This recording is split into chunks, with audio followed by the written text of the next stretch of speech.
Wow, works out of the box. Sorry for being the last talk today. I'm Joris Cramwinckel. I work for Ortec Finance for over 10 years. Today is a special day for me because I just turned 34. I have no pictures of my hobbies because I have no time. I have 4 sons also. So I have to make fun at work, which I'm gladly to present today. Ortec Finance is a 40-year-old, what you now would call a fintech company. It's a Dutch company. We operate globally. We're helping over 14 trillion euros in assets in making financial investment decisions. We serve our customers globally with a lot of number crunching workloads. And for the past 2 years, I've been responsible for our cloud native transformation as a company. And since I have a background in HPC myself, I really liked okay, I'll freeze. I really liked onboarding our HPC workloads. And last year I was in Valencia for inspiration. I'm very excited to share as a speaker now our journey so far. So a bit of context. We decided to do managed over do-it-yourself. So that's why managed Kubernetes. We have different flavors, of course. In the context of this talk, it's about managed OpenShift in both AWS and Azure. So the decommissioning of our on-prem data center was a fact. Big challenge to move our HPC operations to this managed Kubernetes environment. Next, that it need to be managed. We wanted also to perform well, at least at par as our bare metal. We wanted to scale not only up, but also down. Our workloads are very peaky in the financial industry, beginning of the quarter, end of the year. These are moments that our client needs thousands of CPUs, and the rest of the time they don't need it. And they don't want to pay for it also. Concurrency, a lot of talks today are about scheduling. We try to get rid of the scheduling problem as a whole. We want a hassle-free multi-tenancy. I will explain that later. Vendor independence is also very important. Although we use managed Kubernetes, we don't want to marry a hyperscaler. Also, we don't want to attach ourselves to one specific Kubernetes distribution. So we want a Kubernetes native solutions to run our HPC operations on. So, high over, how does it look like? What's on the hood? Which hyperscaler you use? We don't care. We want Kubernetes, and on top of that, we selected like Lego bricks. We assembled our framework with very battle-tested open source projects. Prometheus, Keda, Key Native, and as a queuing system, we use the open source ActiveMQ. So these are all packaged in YAMLs. So how to configure them for our framework is a few hundred lines of YAMLs. We package them with customized Argo CD ready in a repository I'll share later. On top of that, we also templated how you should define your jobs and your tasks.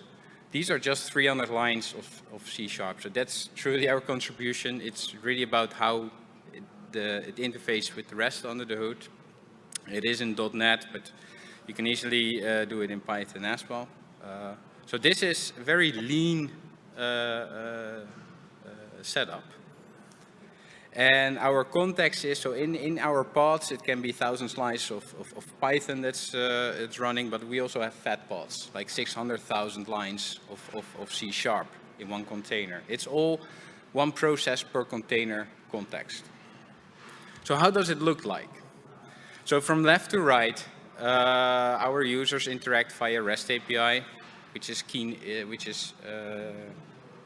provisioned by Key Native. It's serverless. The HTTP traffic triggers, awakes the API. The API is responsible for putting a job on the job queue. Keda sees the job coming in the queue and creates a Keda skill job. And that's nice that it's in the queue, because if somehow the job is killed or terminated, as long as it's not acknowledged on the queue, it will reboot the job. So it's very resilient in nature. The job is responsible for putting tasks on the queue, which allows us also to do DAG workloads. if tasks are put on the queue, Kata knows how many pods it wants to compute. And these task runners are actually very stupid things. They just fetch from the queue, execute, acknowledge the task, and repeat until the queue is empty. So we have a termination of X seconds after the queue is empty. And then these task runners will terminate themselves and scale back to 0. In fact, all elements here in the picture scale to 0, even the queuing mechanism.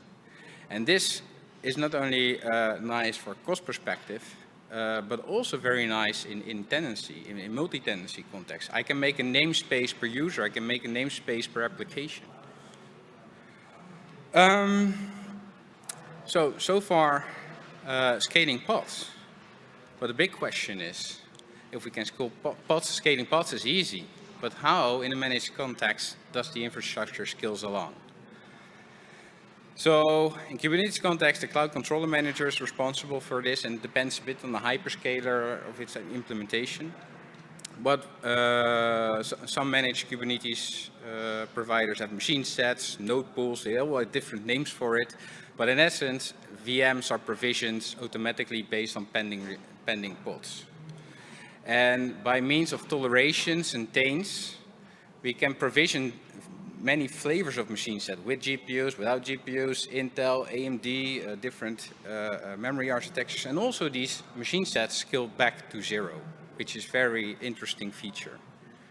So how does it work in practice? So this is nice in theory. So how does it work in practice?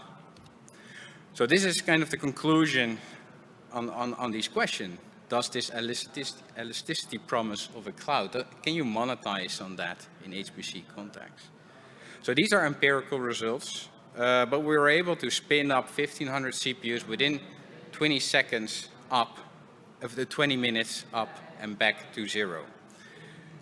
We also were able to do this in spot instances on Azure, which is nice because this 20 minutes of 1,500 CPUs only costs us €6, which is insanely cheap. It scales to 0, which is nice, although I have to say if you use these open source projects, you want operators to be there, which have controllers, so you pay the price of them. Node provisioning is an interesting topic because it really relies on how fast your hyperscaler can provision these VMs. And we tested both on Azure and AWS. It's roughly 4 minutes for a node to come up, regardless the VM family and regardless the hour of the day. We thought, okay, maybe in business hours it's slower, but it's not the case. It's a bit volatile though. In order for this to work, you need a very good machine set or node pool implementation. It depends a bit on hyperscaler, how mature these are. Regarding downsides, yeah, these managed Kubernetes clusters come also with guardrails. So sometimes they have a limited maximum amount of nodes you can hit at a certain point. And also with Azure, we perceive that sometimes we ask for a certain VM type, and under the hood we get different hardware, newer generation hardware, and that leads to unexpected results. I know in AWS this is more tightly coupled. So to conclude, where can you learn more? So we run this stuff in production with our products. We extracted kind of the bare minimum, put it into GitHub. I have a student now that's working on a Slurm interface, like this REST API part. You want to talk with the Slurm language to it and see how you can offload your workload there. We want to track carbon footprint in the workloads we run.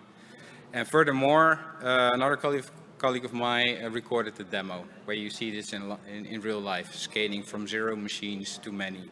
That's the YouTube QR code. Thank you all for listening, and hope you have a good conference.